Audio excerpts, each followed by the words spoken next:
Prepare-se, porque hoje você vai fazer uma viagem de volta, explorando a verdadeira história do Brasil, da nossa bandeira, com novas evidências da presença de povos antiquíssimos em solo brasileiro. Um mosaico com as formas da bandeira do Brasil. Algo relativamente comum, se não fosse por um detalhe. De forma inexplicável, esse antigo mosaico pode ter até 1700 anos e foi feito na antiga Cartago. Ele está localizado hoje em atual território da Tunísia, no norte da África.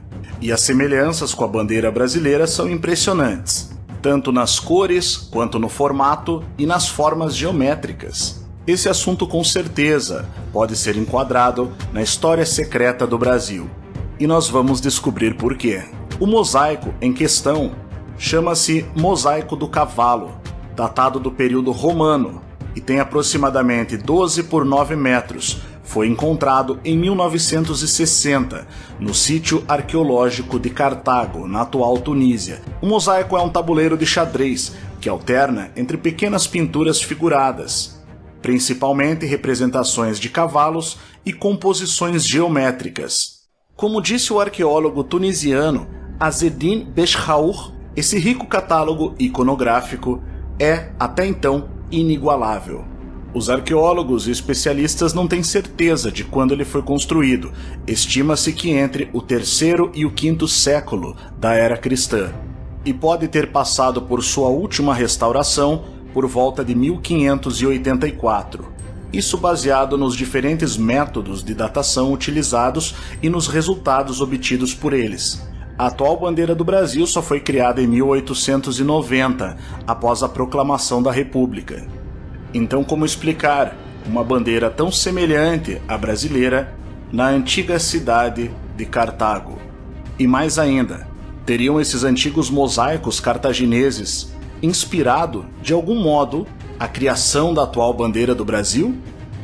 Bom, voltando à nossa incrível bandeira, muito similar à bandeira do Brasil, é importante entender que Cartago é uma palavra que vem do fenício, nova cidade, porque ela foi fundada por fenícios, onde hoje é a Tunísia.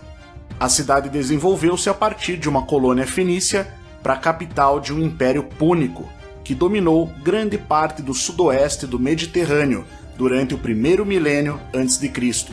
Como sabemos, o poderio marítimo dos antigos fenícios se destacava. Eles eram conhecidos como os grandes navegadores da antiguidade. E continuou assim no período dos cartagineses, que eram descendentes dos fenícios. Após as guerras púnicas, o Império Romano dominou o que antes era território de Cartago. E provavelmente foi nesse período que esses mosaicos foram feitos, durante o período de domínio romano sobre Cartago. Mas o povo continuou sendo cartaginês, e é possível que estivessem, quem sabe, homenageando bandeiras de antigos locais conquistados pelos fenícios ao redor do mundo. Aliás, essa tese foi defendida pelo historiador austro-húngaro Ludwig Schwenhagen, na sua obra A Antiga História do Brasil, de 1100 a.C. a 1500 d.C., conhecida popularmente como Fenícios no Brasil. Algo interessante dos historiadores do passado é que eles consideravam o relato bíblico como fatos. E o fato é que em diversos pontos da Bíblia, como 1 Reis, 2 Crônicas, 2 Samuel, é dito que o rei Irão de Tiro, no período de Davi e Salomão, foi aliado tanto de Davi quanto de Salomão. E pelo fato dos fenícios serem grandes navegadores, e Tiro, metrópole fenícia, onde Irão reinava, importante citar, a bíblica terra de Canaã era a própria Fenícia, Irão teria feito uma aliança de comércio marítimo junto a Salomão para ir buscar em terras muito distantes matéria-prima para a construção do templo erguido por Salomão em Jerusalém. E entre essas matérias-primas foi mencionado o misterioso ouro de Ofir, um ouro que vinha de uma região distante, para onde Salomão, guiado pelas naus fenícias de Irão, viajava para buscar justamente esse ouro para a construção do templo dedicado a Javé, o Deus de Israel. Daí as lendas das minas do rei Salomão. Essa lenda virou filme, e a tese de que Salomão teria chegado ao Brasil junto aos fenícios foi defendida por Ludwig Schwenhagen.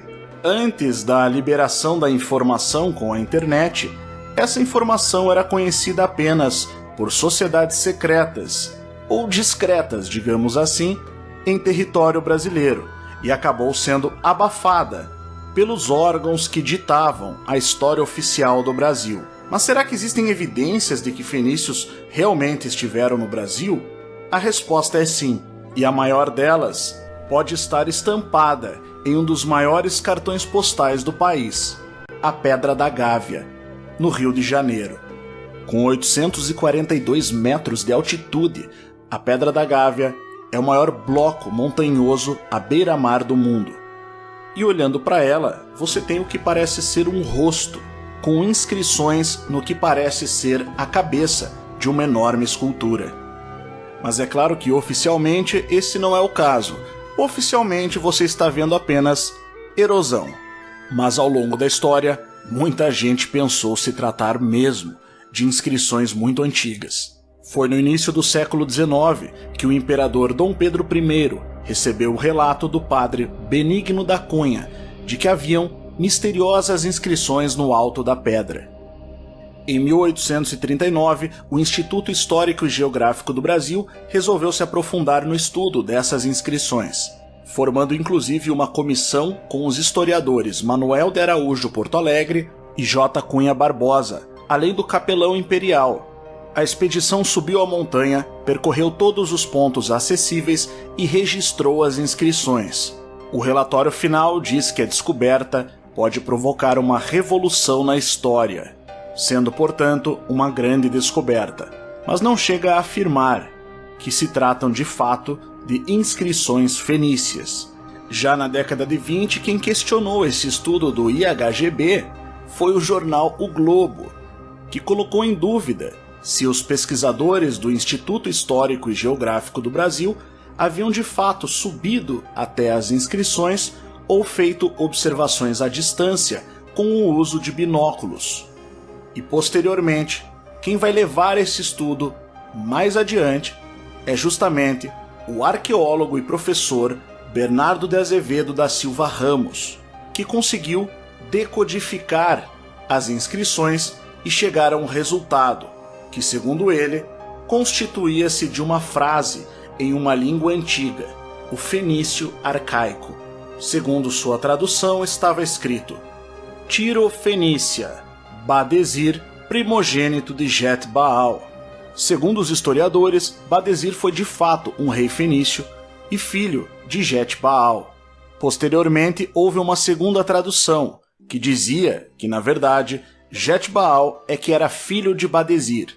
Muitas pesquisas foram feitas. Alguns apoiaram a ideia de Bernardo Azevedo da Silva Ramos. Outros, no entanto, continuaram afirmando que as inscrições na cabeça da Pedra da Gávea sempre foram formações naturais, causadas por erosão. E você, o que acha disso? Deixe a sua opinião aí nos comentários. Já aproveite para deixar o seu like no vídeo, se inscrever aqui no canal Além da Nuvem e ativar o sino para receber todas as notificações. Assim, e tem ainda o chamado Portal da Pedra da Gávea. Essa impressionante formação que parece ser uma porta com 15 metros de altura, 7 de largura e 2 metros de recuo, até essa enorme pedra que parece estar tampando alguma entrada. Voltando à nossa misteriosíssima bandeira, encontrada em Cartago em 1960 e que se parece muito com a bandeira do Brasil, algumas pessoas disseram que se trata apenas de uma forma geométrica parecida. São dois pontos importantes. O primeiro é que a imagem não foi vista junto com os demais mosaicos, os menores, os quadradinhos que eu mostrei no vídeo.